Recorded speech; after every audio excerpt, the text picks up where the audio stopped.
Добро пожаловать на мой канал, с вами Валентина. У нас интересная работа, сказочная, в технике текстильная пицца. Я взяла основу, подойдет любая абсолютная ткань. У меня здесь вот лоскуты, где-то я нарастила, где у меня не хватало. Видите? И сейчас я делаю фон. Это будет заготовка на декоративную подушку. Но в такой технике можно сшить и сумку, картину, панно, сидушку, что хотите. В качестве фона буду использовать обрезки ткани, схожие по цвету. Ткань подойдет абсолютно любая структура ткани. И плотная, и тонкая, легкая, тяжелая. Непринужденно ножницами делаю полоски разные, фигуристые. Фон будет заполняться не полностью. Будет у меня большой красивый рисунок сказочный. Что мне нравится? Лоскутная пицца, фантазия работает. Как хотите, что-то вы дополняете, что-то вы сами придумываете. Если нет фантазии, картинки на Яндекс картинки очень много. Возьмите шаблон или скопируйте, или обведите, или что-то добавите свое. Я так делаю иногда. Там действительно всего много и советую вам начинать делать новые подарки к Новому году, к праздникам, потому что времени остается совсем чуть-чуть. И потихонечку вы будете делать. Хотя такие работы можно сделать в технике текстильная пицца или аппликация. Смотрите сами, как удобно. Вырезала заготовки, и теперь просто я их раскидываю. Их потом нужно будет приклеить или на клей-карандаш, или на паутинку. Как-нибудь, чем-нибудь зафиксировать. Выкладываю в любом порядке. Мне нужно, чтобы был контраст ткани. Вот такие перепады. И, как вы заметили, вот смотрите, вот эти острые углы, их надо немножко закруглить. Тогда будет смотреться намного лучше. Где у меня нижняя ткань стык, я выкладываю крупные лоскуты, чтобы не было видно шва, пробела. Сделала фон, раскидала. Теперь приклеиваю на карандаш. Вот проблески белого – это как снег. У меня уже есть такая работа с таким фоном. Там я делала пингвина. Зайдите, посмотрите. Это плейлист «Текстильная пицца» и «Лоскутное шитье». На верхнюю часть я вырезала вот такие веточки. Это будет как ель у меня. Я брала длинные полоски, вот какие были, это обрезки, сложила их, ну, 3 слоя взяла и повырезала сразу, чтобы с каждой не мучиться. Сейчас расправлю. Также приклею на клей-карандаш. И теперь выкладываю главного героя. Где у меня не хватает фона, я потом буду добавлять.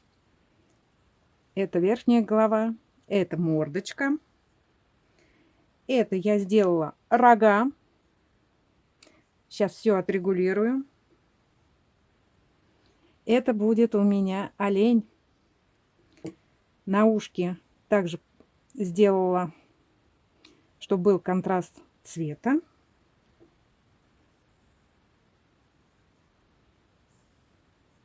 Глазки вовнутрь немножечко подправим. Сделала тело. Если надо, потом немножечко его подрежу. Носик. А это вот такой у нас улыбчивый рот. Все приклеила на клей-карандаш. Смотрите, какой он счастливый, улыбчивый, веселый получается. Чтобы не было пустых веток, повырезала елочные игрушки. Пока что вот овалы, круги просто размещаю, а когда буду прошивать, я сделаю веревочки. И посмотрите, как по-нарядному сразу все смотрится. Можно даже и сюда ставить. Там желтое есть. Ну, куда-нибудь вот, не знаю, сюда. Вот сюда можно добавить. Во как весело получается. Но игрушки-то они получаются простые.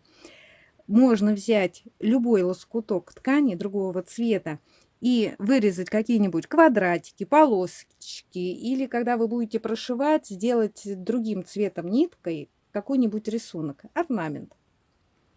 Мне не нравится вот этот переход. Его надо было или ниже опускать, но опять же здесь был бы как обрубок. Я сделала вот такие веточки, чтобы они прикрывали, 2 длинных. Вот немножечко вот так, наверное, приподниму. И чтобы они у меня прикрывали. Вот. Сюда тоже можно повесить игрушки. Вот как вам? Уже заиграла. Ветки чуть-чуть закруглила. Знаете, он сидит как в почестях. Все ничего. Но шея пустая. Сюда можно придумать какой-нибудь свитер. Да, можно придумать шарф. Вот лоскуток ткани. Вот цветочки, звездочки. И он у меня сейчас зафиксирую, и он у меня будет вот так вот спускаться слегка. Сейчас продвину. Вот. Ну, примерно вот так. Только это надо зафиксировать. Шарф я сделала проще. Лишнее я отрезала, сделала форму мордочки и сюда спустила. А здесь оставила широкий край. И вот теперь приклею на клей-карандаш, зафиксирую. Это будет в свободном полете, когда это все прижмется фатином и проутюжится. Вот шарф примет как раз форму настоящий, вот фалдит он. Посмотрите, что получается. Елочные игрушки я кое-где украсила. Пустила просто полосочки. Сделала верхушки. Но это будет все прошиваться на машинке другим цветом. Будут выделяться контуры. Вот такой веселый получается.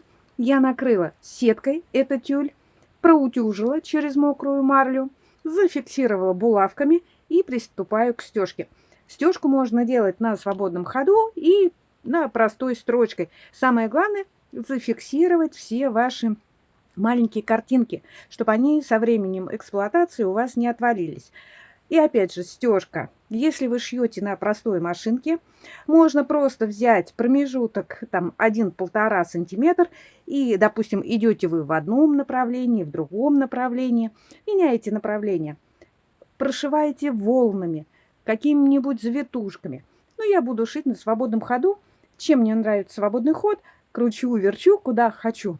Полотно не приходится крутить, двигать. Лапка ваша идет в любом направлении. Стежка будет удачная, если у вас шпульки и вкатушки. Нитки одинакового качества. Я использую полиэстер. И когда вы делаете стежку, фон можно заполнить одним цветом нити, также ее менять под картинку. А по поводу шпульки, не обязательно под каждый цвет менять шпульку. На светлые тона светлая шпулька нитки. На темные тона темная, потому что, может быть, кое-где пробивает. Работа моя полностью готова. Вот из такой простой картинки, взятой с интернета, получилась вот такая оригинальная вещица. Посмотрите, какая прелесть. Достаточно не лениться, дополнить чем-то своим. Во-первых, вы использовали ненужные лоскуты и сшили. Картина, панно, декоративная наволочка. Это очень ценный, хороший подарок на какой-нибудь праздник. Контуры я прошла зигзагом, нить я меняла. Мордочку вышивать не стала на свободном ходу, но еще подумаю, может быть, светло-коричневой ниткой я также пущу техники мозги. Фон вышит голубой нитью, здесь прошила белой нитью, ну а елки простой строчкой туда-сюда сделала имитацию веток. А игрушки я также прошивала на свободном ходу, контуры не проходила зигзагом, но зигзагом сделала веревочки. И веревки у меня разные, красные и желтые. Вот здесь забыла, оказывается. И игрушки, видите, дополнила, здесь цветы дополнила, полосочки разные. Вот такая оригинальная штука получилась. Обратная сторона вот такая чистенькая, но сюда все равно будет пришиваться еще дополнительно ткань. Есть еще видео с пингвином. как это все делается. Заходите, смотрите, будет еще много таких хороших творческих работ. На этом все. Вы пишите, не забывайте свои комментарии. Кому понравился канал, конечно, прогуляйтесь по плейлистам, подписывайтесь, жмите колокольчик, а мы увидимся в новом видео. Пока-пока.